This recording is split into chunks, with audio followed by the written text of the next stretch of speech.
Breaking news చూస్తున్నారు. MLC కవిత సొంతంగా party పెట్టే దిశగా అడుగులు వేస్తున్నారా? కేసీఆర్ పంపిన దూతలతో చర్చలు విఫలమయ్యాయా అంటే అవుననే సమాధానం వినిపిస్తోంది. ఇప్పటి వరకు కేటీఆర్ ను కలవలేదు కవిత. కేటీఆర్ కు ఏసీబీ నోటీసుల విషయంలో మద్దతుగా ట్వీట్ చేశారు ఆమె.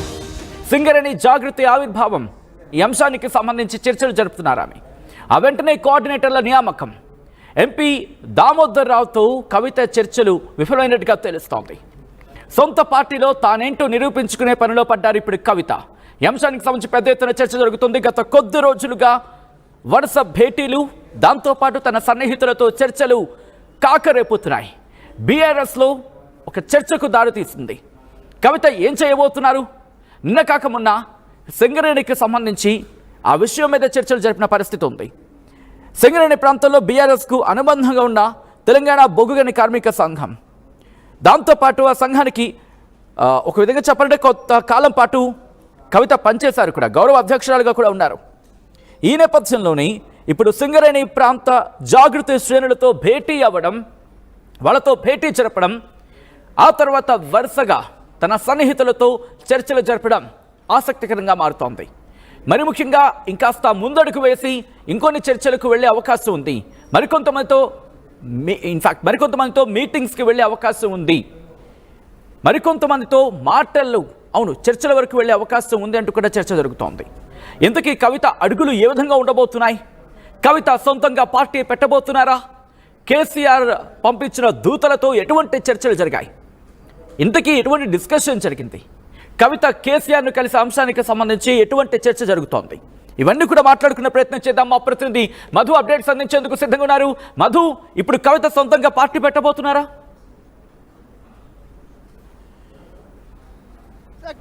క్లారిటీ రావట్లేదు ఎమ్మెల్సీ కవిత, ఎందుకంటే అమెరికా నుంచి వచ్చినప్పటి నుంచి ఇంటికే పరిమితమయ్యారు. ఇంట్లోనే నిన్న సింగరేణికి సంబంధించినటువంటి టీంతో భేటీ అయ్యారు. జాగృతి సింగరేణి నిన్న అనౌన్స్మెంట్ చేశారు. అక్కడ కొంతమంది కోఆర్డినేటర్లను 11 మంది కోఆర్డినేటర్ని అనౌన్స్మెంట్ చేశారు.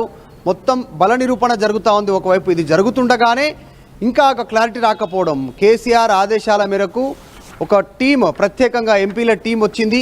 వాళ్ళు ఒక ఎంపీ టీం వచ్చి కవితతో భేటీ అయ్యారు. దాదాపు 3 గంటల సేపు భేటీ అయిన తర్వాత కూడా చర్చలు సఫలం కాలేదు. అటు నుంచి కానీ ఇటు కవిత వర్గం నుంచి కానీ ఎలాంటి సమాచారం బయటికి చెప్పలేదు. మాట్లాడారు, వెళ్ళిపోయారు. విషయం ఏంటో క్లారిటీ రాలేదు. సో దీంతో చర్చ కొనసాగుతుంది. కవిత చర్చలకు తలొగ్గలేదు, చర్చలు విఫలమయ్యాయి దూతలతో, కేసీఆర్ దూతలతో అనేటువంటిది పెద్ద ఎత్తున చర్చ కొనసాగుతుంది. దానికి రీజన్ 2 అంశాలు. క్లారిటీ లేకపోవడం, కవితకు ఇవ్వాల్సినటువంటి భరోసా ఇవ్వలేకపోవడం. ఆమె ప్రాధాన్యత కోరుకుంటున్నారు పార్టీలో. దాంతోపాటు కోవర్టులు ఉన్నారు, దయ్యాలున్నాయి కేసీఆర్ చుట్టూ అనేటువంటి స్టేట్మెంట్ వెనకాల రీజన్ కవితకు దక్కాల్సిన పెద్దపీట బీఆర్ఎస్లో దక్కట్లేదు అనేటువంటిది ఆమె మొదటి నుంచి భావిస్తున్నట్టుగా తెలుస్తోంది. ఈ మధ్య కాస్త వాయిస్ పెంచే ప్రయత్నం చేశారు. రజతోత్సవ సభ ద్వారా మనం చూసాం. లెటర్ రాశారు. ఆ లెటర్లో కొన్ని సానుకూలమైనటువంటి అంశాలు, మరికొన్ని ప్రతికూలమైనటువంటి అంశాలను పార్టీలో ఆమె మెన్షన్ చేశారు. ఉర్దూలో మాట్లాడకపోవడం ఇబ్బంది, కరెక్ట్ కాదు.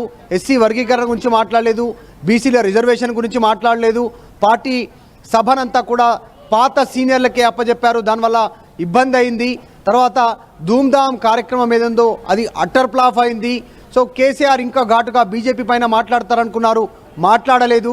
ఇవన్నీ నెగిటివ్ అంశాలు అంటూ ఆమె లేఖలో రాశారు. ఇది లేఖ అంశాలు పార్టీకి నష్టం చేకూరుస్తాయని తెలిసినా కవిత రాశారు, ఆ లేఖ పంపారు. కానీ లేఖ ఎక్కడ రిలీజ్ అయింది, బయటికి మీడియాకి ఎందుకు వచ్చింది అనేటువంటిది ఇంతవరకు క్లారిటీ ఇటు పార్టీ ఇటు కవిత ఎవరు క్లారిటీ ఇవ్వలేదు. కేటీఆర్ మాట్లాడినా కూడా అంతర్గతంగా మాట్లాడాలి, బయటికి చెప్పొద్దనేటువంటి స్టేట్మెంట్ చేశారు. సో నిన్న 2 రోజుల క్రితం భేటీ అయినటువంటి ఎవరైతే ఎంపీ ఉన్నారో ఆయన క్లారిటీ, కేసీఆర్ చెప్పిన అంశాలను క్లారిటీగా కవితకి చెప్పినా కవిత నో అన్నట్టుగానే ప్రచారం సాగుతూ ఉంది. ఇంకా ఆమె అదే బెట్టుతో ముందుకు వెళ్తూ ఉంది. అందులో భాగంగానే నిన్న సింగరేణి టీంను, జాగృతి టీంను అనౌన్స్మెంట్ చేశారు. కవిత ముందు 2 అంశాలు ఉన్నట్టుగా తెలుస్తూ ఉంది. ప్రజల నుంచి వచ్చేటువంటి రెస్పాన్స్ చూసి ఫ్యూచర్లో ఇదే బీసీ నినాదంతో మొత్తం క్షేత్రస్థాయిలోకి వెళ్ళి బలం పెంచుకోవాలి, తర్వాత పార్టీ పెట్టాలి. అప్పుడు ప్రజల రెస్పాన్స్ చూసిన తర్వాత పార్టీ వైపు దృష్టి పెట్టాలి అనేటువంటి ఆలోచన. లేదు, కాదు, కూడదు, డాడీ డాటర్కి ఒకవేళ స్ట్రాంగ్ మెసేజ్ పంపితే రా నిన్ను కలవాలనుకుంటున్నాను, నీతో మాట్లాడతాను అనేటువంటి ఒక సమయం ఇస్తే ఈమె వెళ్ళి పార్టీలో ప్రాధాన్యతను తెలియజేసేలా ఏదో ఒక క్లారిటీ వచ్చేలా మాట్లాడేటువంటి అవకాశం ఉంది. దానికంటే ముందుగానే ఈమె బలం నిరూపణ జరుగుతూ ఉంది, బల నిరూపణ. అందులో భాగంగానే మనం చూస్తూ ఉన్నాం, ఎక్కడ పార్టీకి అనుబంధంగా ఆమె మాట్లాడట్లేదు. కేవలం కేటీఆర్కి ఏసీబీ నోటీసులు వచ్చినటువంటి సందర్భంగా ఆమె మద్దతు తెలిపారు, కాంగ్రెస్ని కార్నర్ చేసే ప్రయత్నం చేశారు. ఎందుకంటే గతంలో ఈడీ సిబిఐ కేసుల్లో ఇబ్బందులు ఉన్నప్పుడు కేటీఆర్ అండగా నిలబడ్డారు. ఢిల్లీ వెళ్ళారు, 4-5 రోజులు అక్కడే తిష్ట వేశారు, మరొకసారి వెళ్ళి మళ్ళీ 10 రోజులు అక్కడే తిష్ట వేశారు, లాయర్లతో భేటీ అయ్యారు, సుప్రీంకోర్టుకు సంబంధించినటువంటి అడ్వకేట్స్తో మాట్లాడారు, ఆమె బయటకు వచ్చేలా ప్రయత్నం చేశారు అన్న. సో ఈమె ఇంతవరకు అమెరికా నుంచి వచ్చిన తర్వాత తండ్రి అన్నను కనీసం తన తల్లిని కూడా చూడడానికి వెళ్ళకపోవడం పైన పెద్ద ఎత్తున చర్చ కొనసాగుతుంది. ఇంకా మరొక బిగ్ రీజన్ ఏంటి అంటే ఎయిర్పోర్ట్లోనే